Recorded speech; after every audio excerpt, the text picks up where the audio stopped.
안녕하세요, 덴탈입니다. 저번 배럭 가이드에 이어서 질문받았던 내용 중 간단한 내용들을 모아서 한 번에 답변 드리는 영상을 준비했습니다. 바로 출발해볼까요? 제가 최근에 같은 길드 뉴비의 인벤토리를 보면서 느꼈었던 것이기도 한데 뉴비에게 인벤 정리는 진짜 벽이라는 것을 느꼈습니다. 안 그래도 뭘 많이 주는데 내실 익스프레스로 더 주니까 감당이 안 되더라고요. 보자마자 숨이 턱 막히는데 아마 대부분의 뉴비분들은 영상처럼 창고에 다 박아놓지 않았을까 싶습니다. 이 정도면 양반이지.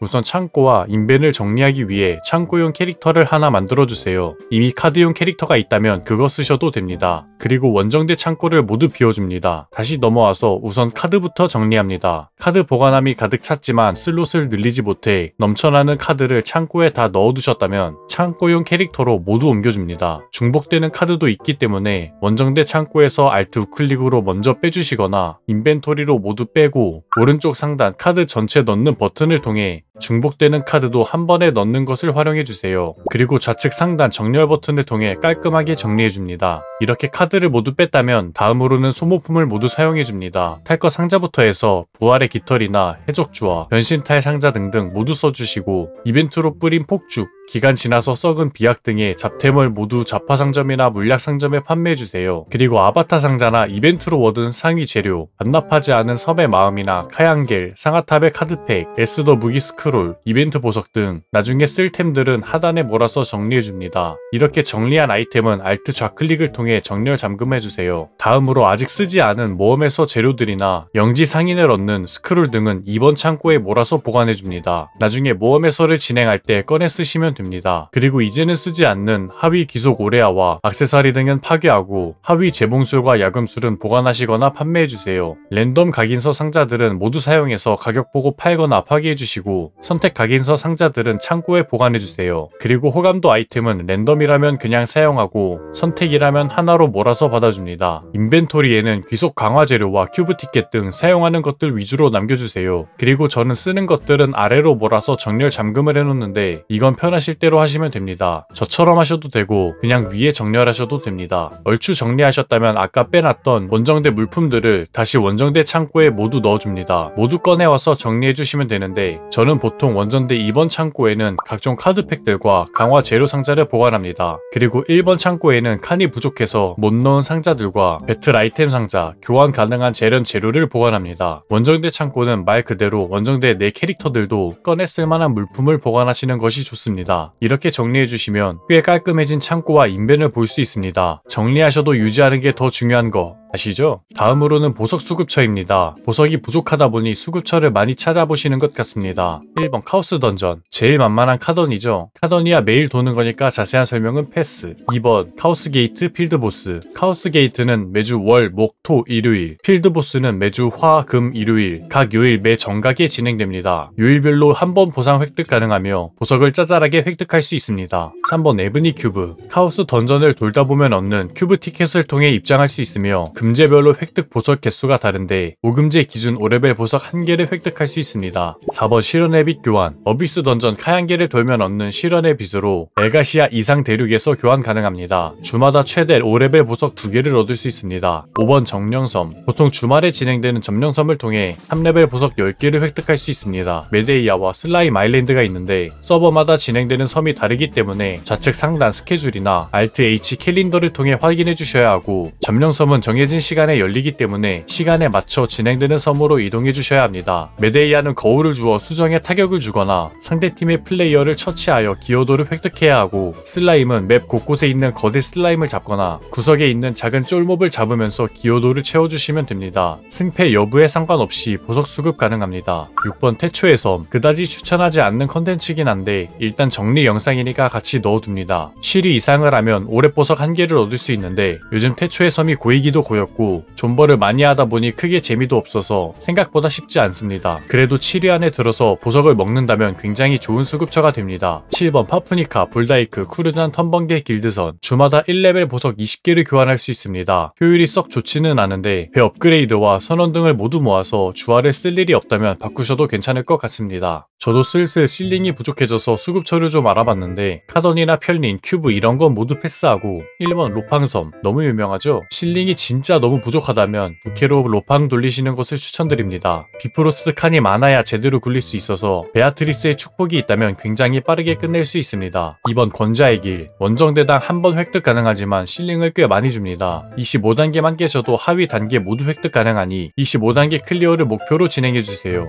3번 내실 미술품 교환. 내실 익스로 어느 정도 모여있고 큐브를 통해 얻는 경우도 꽤 있어서 은근 모을만합니다. 4번 보스 표식 교환. 제일 만만한 수급처라고 생각합니다. 쿠크, 아브, 일리아칸 표식으로 다량의 실링을 얻을 수 있습니다. 저도 이 방법으로 많은 양을 수급했어요. 그 외에도 다양하게 있지만 유의미한 수급처는 아니라서 제외시켰습니다. 알고 보면에서 세구비 카드 체감이 되는가, 성능만 보면 큰 차이는 안 납니다. 성속성 취약 보스에게만 큰 차이가 나고 또 서폿이 남바절이라면 차이가 납니다. 성능은 알고 18, 세구 18, 알고 30 순으로 좋은데 인식은 알고 18, 알고 30, 세구 18 순이라서 가능하면 세구빗으로 다니시는 거 추천드립니다. 그렇다고 세구 18이 취업에 드라마틱한 차이가 있냐고 묻는다면 그건 또 그렇지 않다고 말씀드리고 싶습니다. 하위 레이드까지는 세구빗이 확실히 유리한데 일리아카는 둘 다 안 받아줘서 또이또이한 것 같습니다. 결론적으로 세구 30이 아니면 다 비슷한데 그나마 세구 18이 인식상 나은 편입니다. 레이드 숙련도 자가 진단법. 레이드 숙련도는 크게 4가지가 있습니다. 트라이, 클경, 반숙, 숙련, 숙제. 헷갈려 하시는 게 반숙이랑 숙련의 기준이실 것 같은데 간단히 설명드리면 반숙은 짤 패턴은 미숙하지만 기믹은 확실한 실력이고 숙련은 짤 패턴과 기믹 모두 확실한 실력을 의미합니다. 보스가 어떤 전조일 때 어떤 짤 패턴을 쓰고 내가 그 짤 패턴에 바로 대응이 가능하다면 숙련, 아직 모르는 짤 패턴이 있거나 머리로는 알지만 몸이 반응하지 못하는 경우 반숙이라고 보시면 될 것 같습니다. 사실 레이드 숙련도는 개인의 양심 문제라서 본인이 정말 자신 있다면 숙련 가시면 되겠습니다. 간단한 질문들을 모아서 답변 드렸고 다른 내용이 길어질 것 같은 질문들은 따로 영상으로 다루도록 하겠습니다. 영상이 도움이 되셨다면 구독과 좋아요 부탁드립니다. 그럼 안녕.